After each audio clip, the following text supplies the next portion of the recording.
अल-रबा शहर के नवा में एक नाले के किनारे और झाओं के घने झुंड के अंदर ढली हुई उम्र का एक शख्स खून में लथपथ पड़ा हुआ था। ऐसा लगता था लम्हा ब लम्हा इस पर नकाहत तारी हो रही हो, जिसके बाइस वो थोड़ी देर के लिए आंखें बंद कर लेता था। दोबारा शायद जिंदगी के सफर को बरकरार रखने के लिए आंखें खोल इधर उधर देखने लगता था। अचानक वो चौंक पड़ा, इसलिए कि इसके कानों में एक सदा पड़ी थी। कोई कुरान मुकद्दस की तिलावत कर रहा था और तिलावत करने का अंदाज ऐसा मोह लेने वाला था कि खून में लथपथ इस जख्मी को ऐसा लगा जैसे गरम बयाबानों की रेख में रमूज़े कुन फाया कुन और जुबाने वही की पुकार की तरह एतसाले अबूदियत और रबूबियत दिलों का तरियांक और आंखों का मरहम बनकर उठ खड़ा हुआ हो। सरकंडों के झुंड में पड़ा वो जख्मी नसरानी लगता था, इसलिए कि इसके गले में सुनहरी सलीब लटक रही थी जो इस आवाज पर चौंका था। आवाज लम्हा भर के लिए खामोश रही। बूढ़ा बेचैन हो गया। वो शायद फिर इस आवाज को सुनने का मुतमन्नी था, यहाँ तक कि आवाज पहले की निस्बत ज्यादा पुरजोश होकर और करीब से इस तरह सुनाई दी गोया जहाँ का कोई मुअल्लम गैबो शहूद के संगम पर खड़ा होकर फसो खेज चांदनी की तरह निगारे खाना कुन में गैरों मोहर की ज़या वज़म जमा हिकमत व अदराक के गोहर और फहमो इस्तबसार की सदाएं बुलंद करने का अज़म कर चुका हो। बूढ़े के लबों पर हल्का सा तबस्सुम नमूदार हुआ।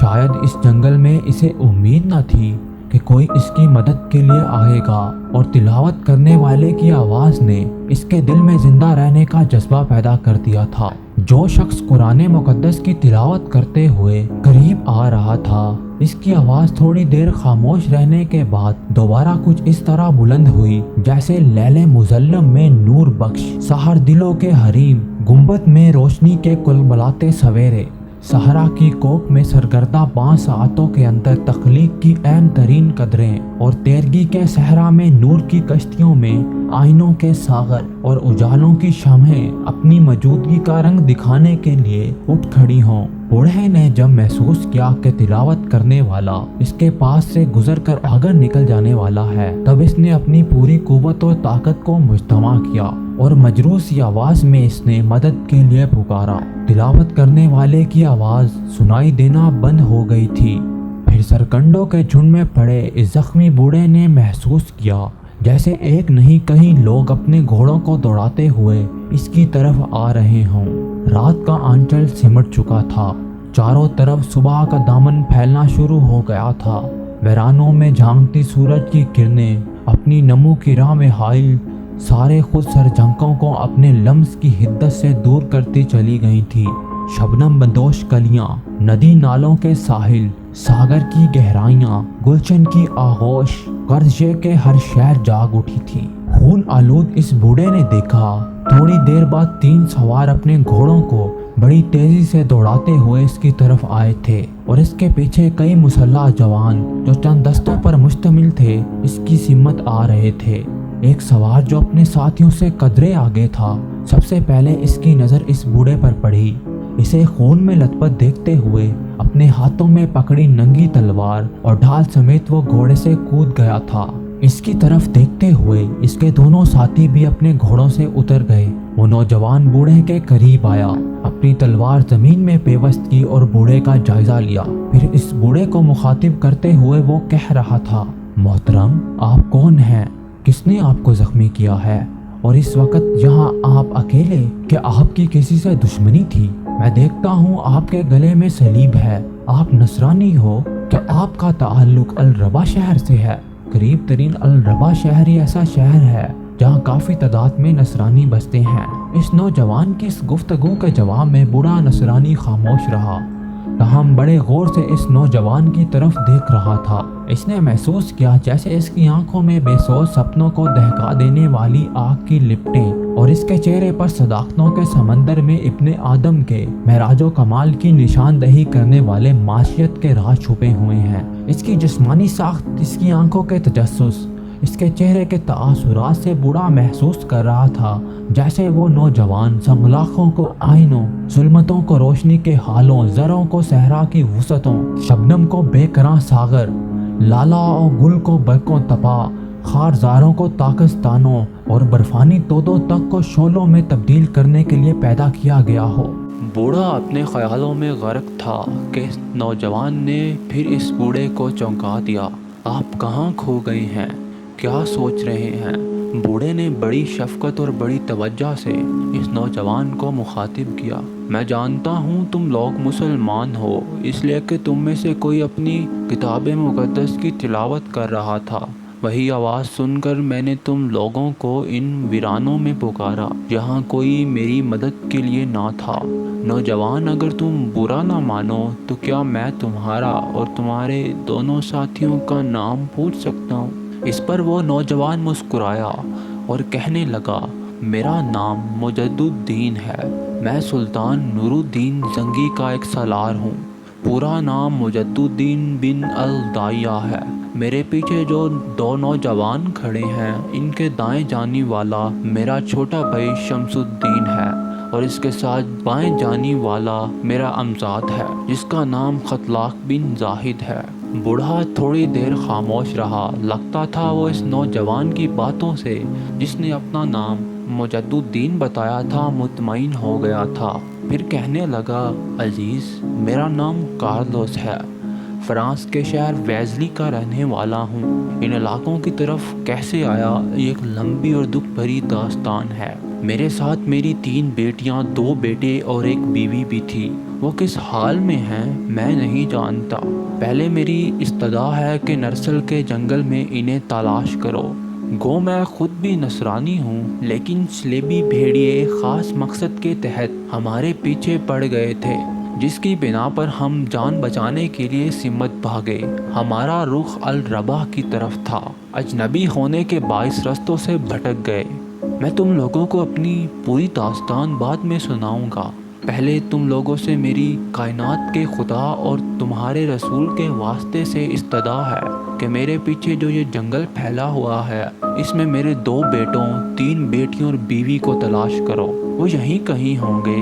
तुम लोगों की आमद से थोड़ी देर पहले तक ताक़ुब करने वाले स्लेबी भेड़िए सरकंडों के इस जंगल में हमें तलाश करते फिरते रहे हैं। फिर न जाने उन्होंने अंधेरे में कैसी आवाज़ें सुनी कि वो एक तरफ सिमट गए। ये जो सामने नाला बह रहा है, बिल्कुल थोड़ी देर पहले नाकाम तलाश के बाद वो इस नाले को अबूर कर गए हैं। मेरे ख्याल में उन्होंने अभी तक मील 1.5 मील से ज़्यादा फासला तय न किया होगा। वो तादाद में 10 के करीब हैं। इस पर मुजद्दुद्दीन बिन अल दाइया एकदम तब्दील हो गया था।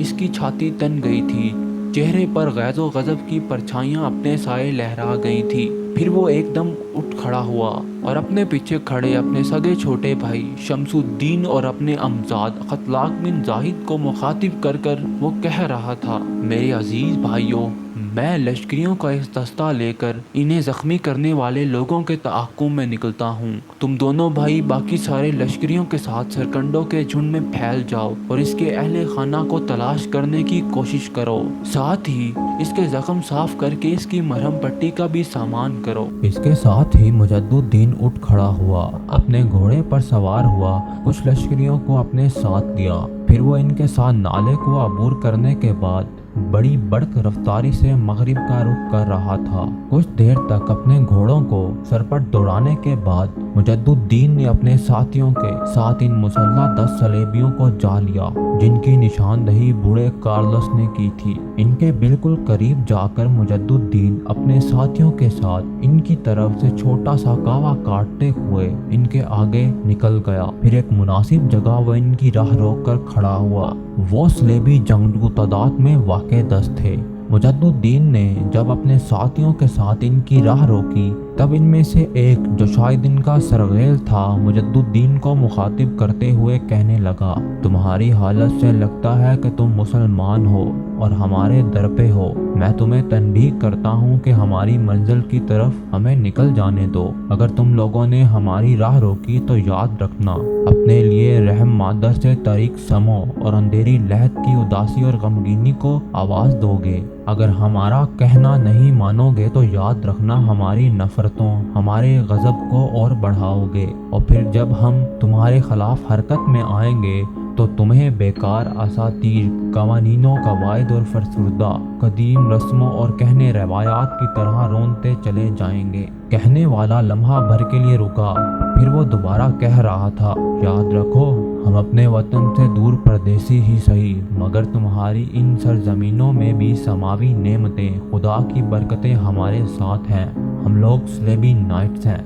हम घोड़ों की टापों, अकाबों की फड़फड़ाहट और दरिंदों की दरिंदगी में पलकर जवान होते हैं। सलेबी नाइटों का वो सरबराह जब खामोश हुआ तो मुजद्दुद्दीन ने इंतहाई गुस्से और होल्लाकी में मुखातिब किया, तहजीब नफ्स और शराफत इंसानी को खराफात की अपनी जंजीरों में जकड़ने वालों, हमारा ताल्लुक इस कौम से है जो चिरागों से आंधियाँ, माथे की शक्लों से इनकलाब लाने वाले हैं, जिसके सजूदो वालिहाना के सामने बरको तपा पनाह मांगे, जिसके रकू बेक़याम के सामने ज़मीन पर नुसरत के आसमान दस्त बस्ता खड़े हों। अजनबी तुम धोखे और फरेब में हो। हमारी तलवार के साज पर बिजलियां रक्स करती हैं, हमारी तकबीरों की आवाज़ पर जमजमे चौंक उठते हैं। हम जब दुश्मन के खिलाफ हरकत में आते हैं तो याद रखना, आंधियाँ अपने दोष पर दिए जलाती हैं, जुल्मत अपने शानों पर किरणें उठाती है। हम अपनी तहजीब और तमद्दुन के परतू से अंधे तारीख औताकों में समा रोशन करने की हिम्मत और हुरनमंदी रखते हैं। शराफत नफ्स, इंसान दोस्ती, रहम और अदल और इंसाफ से बेबहरा भेड़ियों, अगर तुम मेरे साथियों से टकराओ और देखो कैसे हम पर तोरा है, पर तुम्हारे लिए सलीब हर कदम पर ठोकरें खड़ी करते हुए तुम्हारे चेहरों को जर्द, तुम्हारे जिस्म को लागर, तुम्हारे दिलों को अफसुर्दा और तुम्हारी आंखों को पुरनम करते हैं। वक्त ज़ाया ना करो। अगर टकराने की हिम्मत रखते हो तो टकराओ। अगर तुम ये ख्याल करते हो कि भाग जाओगे तो मैं तुम्हें खबरदार करता हूँ कि मैं तो तुम सबको खुश्क पत्तों की तरह अपने पाँव तले रोनता हुआ निकल जाऊंगा। मुजद्दुद्दीन की इस गुफ्तगू के जवाब में वो स्लेबी नाइट्स हमले और इनके सरगेल ने खास अंदाज में इनकी तरफ देखा।